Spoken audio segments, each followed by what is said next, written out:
Breaking news we have here of the track meet killer and murderer, Carmelo Anthony. Video footage of Austin Metcalf's murder proves his killer lied to police. Reporters were allowed to view video of Carmelo Anthony murdering Austin Metcalf. Anthony told police he acted in self-defense when he stabbed Metcalf in the heart. Video shows that Anthony attacked Metcalf without any physical provocation. Instead, Anthony was so offended that he was being told to leave the area, he pulled out a knife and stabbed Metcalf. Oh, you just can't make this up, huh? No, that boy going Carmelo to jail. Anthony's going to go to jail. Carmelo going to jail. Because listen, you cannot bring a weapon to school. Yeah. So you can't say I was What if he says self-defense? There's no self-defense, because if you are afraid the day before, well, you have to take a weapon to school, why not notify your parents? Parents, you notify the school teacher. School teacher that's bringing these kids in here and resolve this issue. It's called conflict resolution. We was taught in homes that has morals and values, you tell the teacher. But you tell the teacher, let the teacher know, so when y'all have an altercation, you're cleared and you're covered. Documentation beats conversation. So words of documentation to say this is self-defense. It's a premeditated crime because you took a weapon in fear. Anticipate to use it. That was premeditated, though. And it's at a track meet. You getting ready to run track with other kids and you got a knife on you. No, man, you got to go to jail. You got to go. There's no so So much reporting on this, and I have to report to you that the video footage proves that the killer, that Carmelo Anthony, lied to police. Wow. That this wasn't self-defense. Told you. They celebrate, praised, donated to a killer, a murderer, the BLM scam, the BLM activist, the black community. The kid could have went out and killed any white person, and they still would have did the same thing. We knew what this was from the beginning. We knew it was right from wrong. You know, they made it, it was racial motivated. He could have went out and killed any white person. This is what they do. I hope this young man gets what he deserves. Rest in peace, Austin Metcalf. I send my love, prayers, and condolences to the Metcalf family. It's a disgrace how this played out to be. All over the internet, everybody's calling this out, pissed off. You know, we told you what this was from the beginning. The footage of Austin Metcalf's killing, which has not been released to the public, shows no physical confrontation between Metcalf and Carmelo Anthony before Anthony fatally stabbed him, according to Texas Brief Chief for the Daily Mail. I got chills right now. As we told y'all, we all been saying this. And majority of people that covered this case, that wasn't deranged, that wasn't going off, skin color, hatred, violence, that just, excluding the fact that there was a knife on school property, a knife at a track meet. We told you what this was from the beginning. Here it is, family. Roll that beautiful intro. want to really see something that said, take a look at what happened.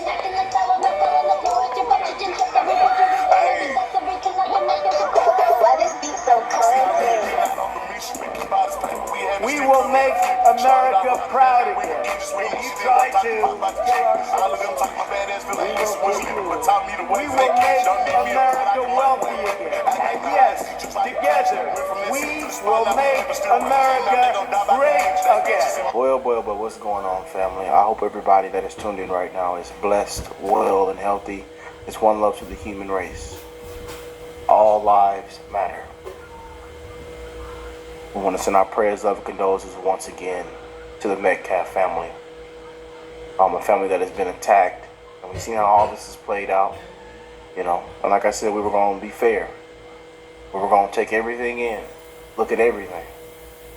You know, right from wrong. Right from wrong. In this case right here. And a lot of people, some people seem to just don't know what right from wrong is. They want everybody, you know, they want to stay woke.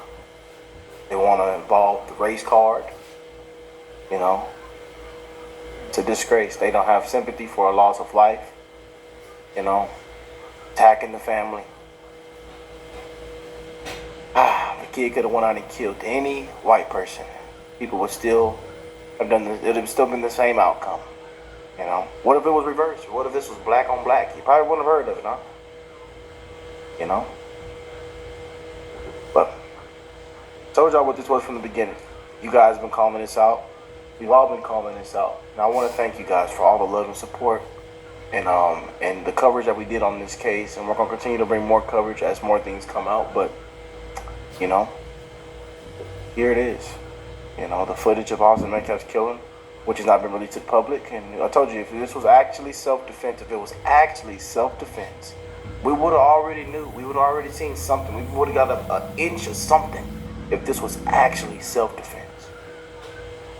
But we've seen people donate over $500,000. People just to donate a couple dollars or cents just to say a racist, hateful comment. You know, and a lot of these people who lean more towards the left. I'm not gonna lie to you, but we know how the left is, the party of violence, hatred, deranged lunatics, no common sense, wokies. Stay woke, everybody. The BLM scammers, the BLM scam. Yeah, and I think that's the KKK of today's time, the BLM scam. A disgrace. And seeing those comments, the donate, the good give, send go had to shut down the comments because the comments got so bad. It was saying good to kill white people and this and that, white people, crackers, this and all kind of just hateful, disgraceful comments, man. And I'm going to say this one more time. And I'm going to say it millions of times. I say it in almost every single show. One love to the human race. One love to the human race. All lives matter. I love you guys. God is love.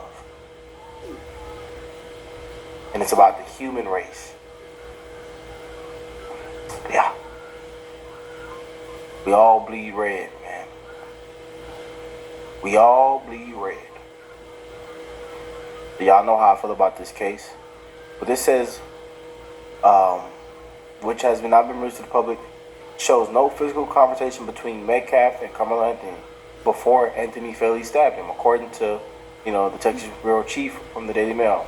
If this is true, this contradicts Anthony's account that he was acting in self-defense and indicates that Anthony attacked Metcalf without physical provocation. But I want to go over to this video here from Officer Tatum. A lot of y'all were sending me this video here. So let's jump in.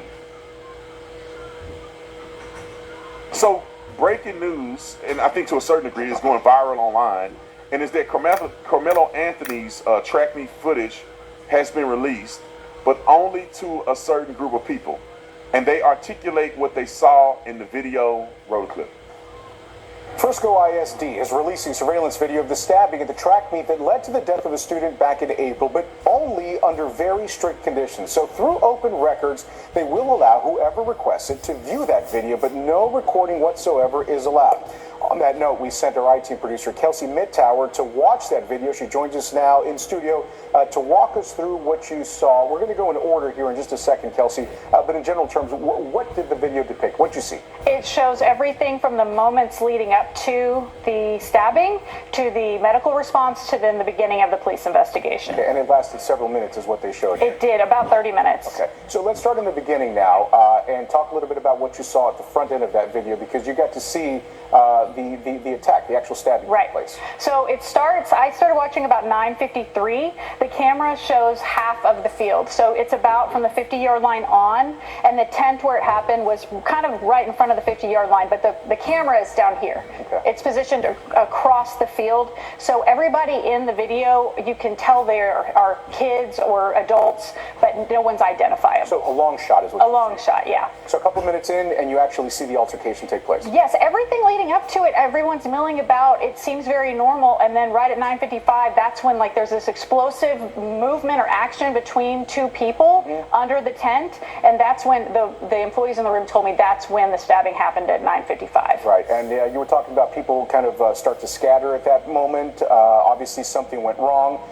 And so what happens next? Because now, a little bit later on, that's when the ambulance shows up. Right, so when the ambulance arrives, it actually comes through near the end zone at the gate, and then it comes up to the 50-yard line directly in front of the tent. You can see Austin Metcalf is right here, but then when they pull up close to the tent, they realize that they can't get the stretcher to him because of the barrier of the bleachers. So at that point, then the paramedics have to get out, and then they have to walk all the way back to the end zone. This is actually, yeah, in the next slide. They have to go all the way back to the end zone and then come all the way back. That takes another couple of minutes. So at this point, they've arrived and they are actively working on Metcalf at that point. And we want to reiterate, we're using some imagery here to sort of denote exactly what was happening Right. here, these little icons that were using the ambulance, because again, the video was not able to be released. You're watching all of this happen, Kelsey, and you're watching the time sort of elapse. What are you thinking about when you see this, especially when you see sort of the issues in getting Metcalf out of there? I mean, you know, I understand why it happened the way it happened. They were still working on him, actually. The thing that really struck me is they're working on him, and that's when you see the rain's coming down heavier, and then they actually pull out the blue tarp. The tarp that we saw. Right, and then I noticed the crime scene tape is already up. I was so focused on here, I didn't even see that, but they're building the crime scene actively around him as they're continuing to work on him in the bleachers. So that Here was we go. happening while he was Let's still talk there. about this. Let's talk about this real quick. I think it's time for me to interject and get some things established.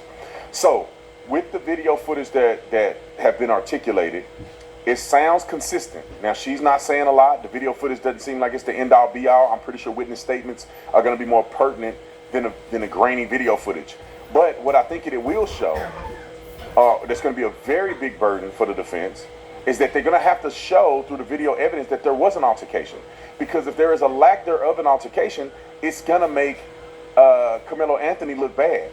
Because if you see people fighting an altercation and then right around that time you see a stabbing, then that could be different. But it appears that people who allegedly saw this video, because I can't verify if they saw it or not, I believe they wouldn't get on the news and lie because they'll get sued, the Sox will get sued off, that they're saying that it does not appear to be a brawl, or it does not appear to be a mob attack against Carmelo Anthony, and therefore his self-defense claim does not seem prevalent. Well, what do you think's going to happen in this Austin? Metcalf look, no, that boy going to Carmelo Anthony's going to go to jail. Carmelo Toss some light for the going to win. jail. Toss some light Because for the win. listen, you cannot bring a weapon to school. Yeah. So you can't say I was What if he says? But what if he says self-defense? Like, There's no self-defense, because if you are afraid the day before, where you have to take a weapon to school, why not notify your parents? Parents, you notify the school teacher. School teacher that's bringing these kids in here and resolve this issue. It's called conflict resolution. We was taught in homes that has morals and values, you tell the teacher. Somebody, you tell the teacher, that the teachers know, so when y'all have an altercation, you're cleared and you're covered. Documentation beats conversation. So words of documentation just say this is self-defense. It's a premeditated crime because you took a weapon in fear, anticipating to use it. that was premeditated, though. And it's at a track meet. You getting ready to run track with other kids and you got a knife on you. No, man, you got to go to jail. You gotta go to jail. You got to go. There's no so when is it all right to kill the bully? I don't give a what the bully did. He don't have a right to die. No. Man, you weak man. That's why I say teach the kids how to deal with bullies, and this won't happen.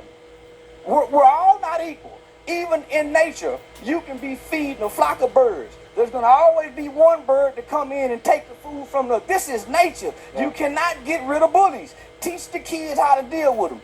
Bullies build character.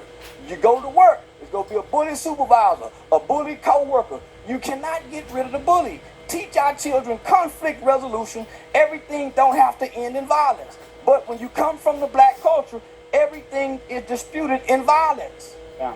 That is the problem, though. That's how you. It's the culture. That's the culture. Is that's how they solve when you have a serious issue. They don't even contemplate trying to talk it out. We teach a no snitching rule, right? So our kids are walking around with these mafia rules, codes, and ethics of the streets that's held over children about no snitching. So now I have to take a weapon because I don't want to be a snitch and kill another kid. Oh, it's a simple solution. Don't tell the teacher. Tell your parent. Now, when it comes to the ambulance working on somebody, I would argue that a medical personnel jump up into the stands and begin CPR as they get the stretcher to come around and get Austin Metcalf. Also, the reason that they put crime scene tape up is because they probably knew that Austin Metcalf had already died. Like, this is one thing I think people have to understand, because there's legitimate protocol that you have to do, although you know that there's an end result. Like, for instance, you don't stop doing CPR on somebody just because they die, if that makes sense, right? Until you can get them to a medical facility where they could possibly be reassessed and there could be life-saving measures. If a person is completely dead and they're ruled dead at the scene and there's absolutely nothing you can do to save them, then they will leave the body at the scene, tarp the body, and create crime scene tape. The medical staff will leave and the coroner will come and get the body later after they process the scene and recreate the scene and everything else. But in a situation like Austin Metcalf, him being a young man, just because he goes unconscious or his heart stopped beating doesn't mean that they're not going to continue to do CPR on him, and does not mean that they're not going to try to transport him to see if they can save his life at the hospital. Therefore, it would be reasonable that he had already died at the track. He probably went unconscious, his heart stopped beating because he got stabbed in the heart, and he was completely dead. He died in his brother's arms. He was laying there. But they're not going to just let him. They're going to try to do some form of CPR on him until they can assess the issue at a hospital. So the reason why they may have been putting up the crime scene tape and putting the tarp over, because they pretty much knew he was dead. And they want to prepare for a murder scene, and they had to go through the rigmarole of, trying to save him and putting him in the ambulance and pronouncing him dead at the hospital. So just so you guys know, because it does seem to be odd that they did all this and all that, and they put the tarp up and everything, but the kid is still kind of alive. It's like, no, I have been to cases and scenes like that before where we got to do our due diligence and try to do the best that we can, but we do know the person is gone, and there's probably no way of saving the person, right? Like, for instance, I had a guy who it was a drug deal gone bad, which we found out later on. It was the most mysterious scene I've ever seen in my life, because we had no idea why we were seeing what we were seeing. And I'll just give you a quick rundown. Maybe you can put it on full screen. I'll just give you a quick rundown because I think it's pertinent, and some of y'all may find this interesting. This is the wildest call I've ever been on in my life. So what happened on this call was that we got a report of a man walking down the street with a gun. And so in Arizona, you can carry a gun if you want to. So it's like, what's the harm in that? We'll go check it out and see what's going on. But then when we get a little closer to the scene, and this is in a community where they don't call the police. They call it the village. It's a bunch of Native American people, and they hate the police. So they never call. I don't care if you died, they won't call. So the fact that somebody called a man walking down the street with a gun was suspicious a little bit. So we wanted to respond. And then they said the man is now parked in a car in the front of our house with a gun in his hand. With a gun. And so now he's a threat to the public. Everything goes off. We got 100 cops flying to the scene. We getting out with AR-15s. We going up. We see the truck with all the doors open. And then when we get to the truck, we clear the truck, right? And then we clear the area. Nothing's going on. The people in the house haven't come out. Nobody knows what's going on. We're like, how's this truck just sitting here? And then we noticed the guy in the front seat had got shot in the head, and he was literally coagulated blood. He had been sitting there for a period of time. So they didn't even call when he got shot and killed. So then that's when the crazy stuff happened. We couldn't rescue him. We had to use a dog leash to try to get him. He had blood all over his body. He slipped out all his clothes, blood all over my shoes, brain matter on my face, because I had to throw him on the gurney, which was an impossibility. Only by the grace of God I can get him up there, because he was about 250, 280 pounds. The firefighters, they parked down the street, but they run the gurney. We had to go get the gurney and run it up a half a block, because they can't enter into an active crime scene or like an active scene. So we didn't know how to lower the gurney. So the gurney is like about 3 feet tall, 4 feet tall, maybe 3 or 4 feet tall. And this guy's covered in blood, so we can't grab him. I can't grab his body because it's slippery. We're using a dog leash because one of the K9 unit guys came and helped, and the only way we can get him is try to wrap his upper body in a dog leash and pick his body up and throw him on the thing. Well, you can only imagine that nobody could do it but me. and the guy weighs like 280 pounds. So only by the grace of God, I could lift his body up just enough to get him under my knee, and I flipped him up on the gurney. But when I flipped him up, his head went forward and went back like this. But when his head went forward, some of his brain matter hit me in the face, and blood got on like around my mouth. It was disgusting. Some of it got on my badge, and it was terrible. But anyway, saying all this to say, he was pretty much dead. Right? This is why we send a huge shout out, love and respect to the ones who made the ultimate sacrifice, to our veterans, our law enforcement, our first responders, our firefighters, our paramedics, people that have saved lives, walked into burning buildings, have done things, that, hey, most people don't want to do, that most people don't want to see, don't want to hear. A huge shout out. And again, shout out to my brother Brandon for sharing this story. Wow. I can only imagine, man. He had lost a third of his brain matter because he got shot in the side of the head, and some of his brains was on the back seat, and so it was clear that he was dead, but we still had to do everything we can to try to save his life. So we did all that. Then we had to run a half a block with the gurney, with him halfway on the gurney, because I couldn't get him all the way on the gurney. I just got his upper body on the gurney. So we running with the gurney. His legs are hanging off the gurney. His upper body's on the gurney. I'm holding him. We still don't know who shot him and where the shooters are at. And we run him down there to the fire department. I remember it was something I did that was very insensitive, but I didn't mean to do it. I had blood all on my face and some brain matter parts. And I was worried about blood getting in my mouth because I don't know if the guy have hepatitis or AIDS. And so I just remember getting there and I'm like, my face, like somebody like wiped my face off. And they were like, Can you wait? And we kind of busy here. Like we trying to save this guy's life. He got shot in the head. And then, after that, I realized that, oh crap, that does make sense. But I do need to kind of pipe down a little bit. But I ended up wiping my face off, and I had to go home and change my blood. My uniform was covered in blood. And then I went to another call with a grandma. And grandma wanted me to swipe for fingerprints because somebody broke in the house 15 hours ago. But I did. I treat everybody with respect and dignity, and I did. But that's just the instance how police work. I went from this crazy crime scene with blood and guts and all this stuff and all this trauma, and then trying to deal with grandma, who's her biggest issue right now is somebody broke in her house and stole some stuff. Anyway, I say that to say, I think the guy was already dead. We had to still do everything we can to save his life, but we began to set up crime scene tape and everything, although he had gotten transported to the hospital. We knew he wasn't going to make it. Wow. What a story there. What a story there. Well, there it is, you guys. And I want to send a huge shout out to Sarah Fields, who's been on top of this. I know some people have put this story away and did this and that, but she has been on point with this entire story and calling out this district.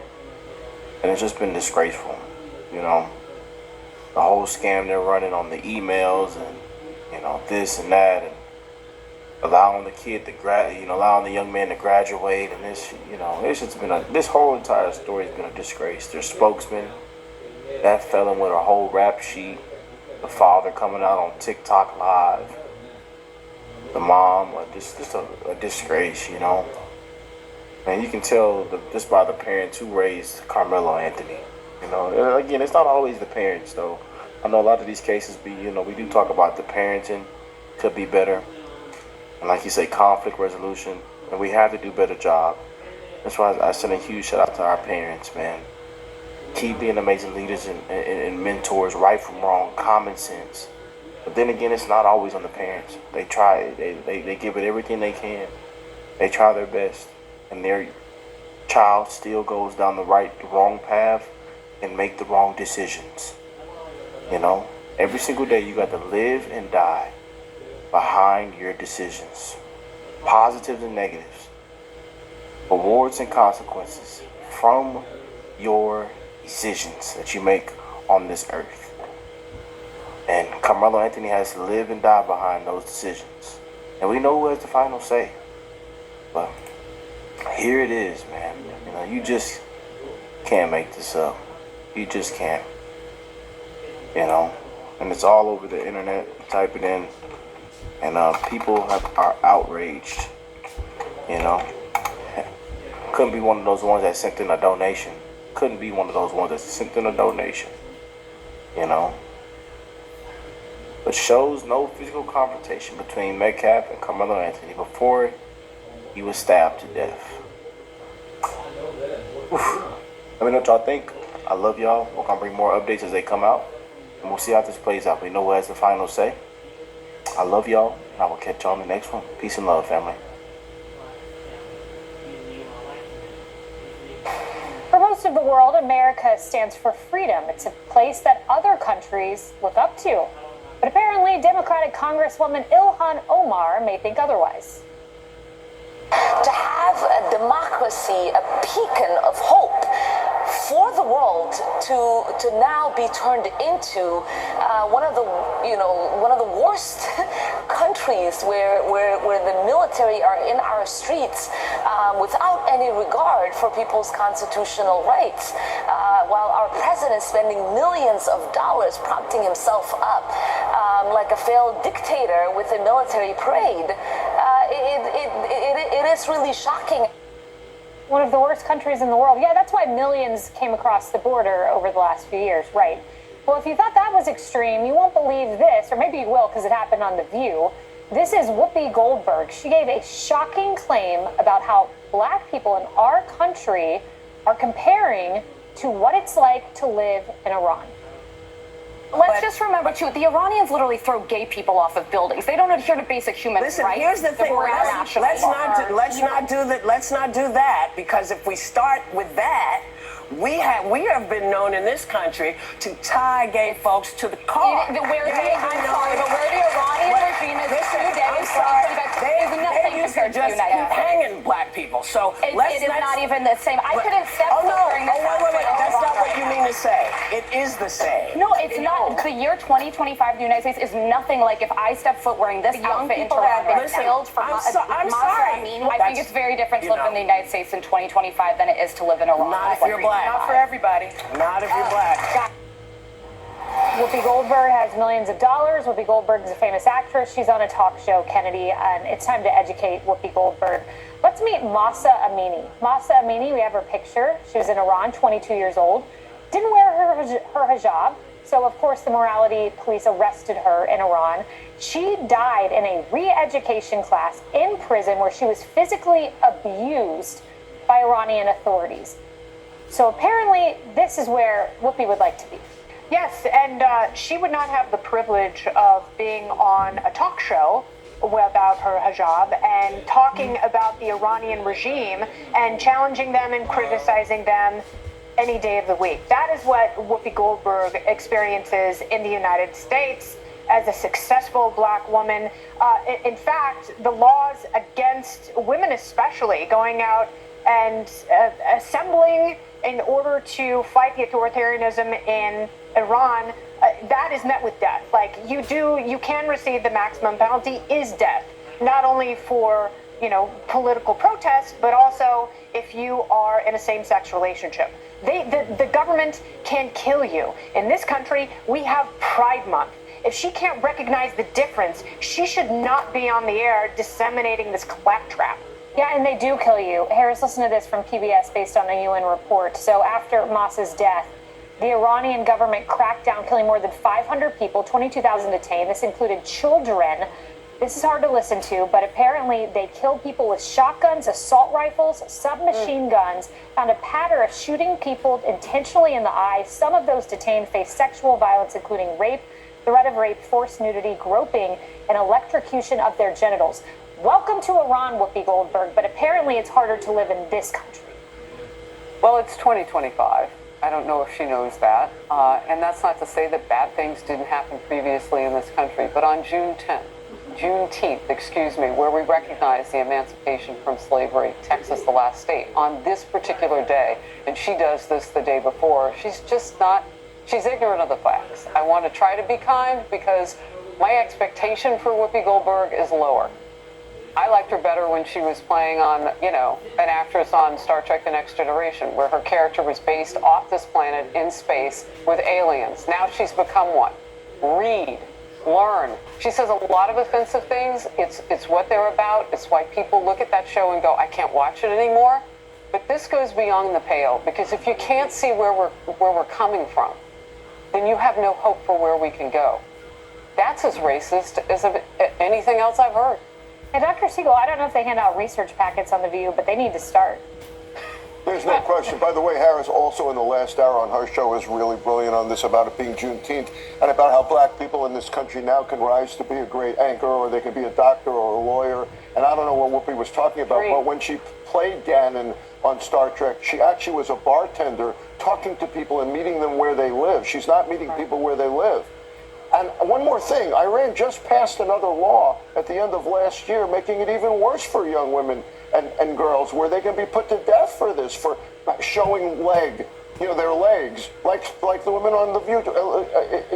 It's unconscionable that she would try to make a moral equivalency here. Yeah, how offensive. I mean, Emily, there are a lot of courageous Iranians who have stood up to the government, young women in particular, and said, no, I want freedom, and they've lost their lives because of it. I mean, does Whoopi have any understanding of that? Well, I want to focus, if I may, on the Congresswoman's remarks that I just found so patently offensive also.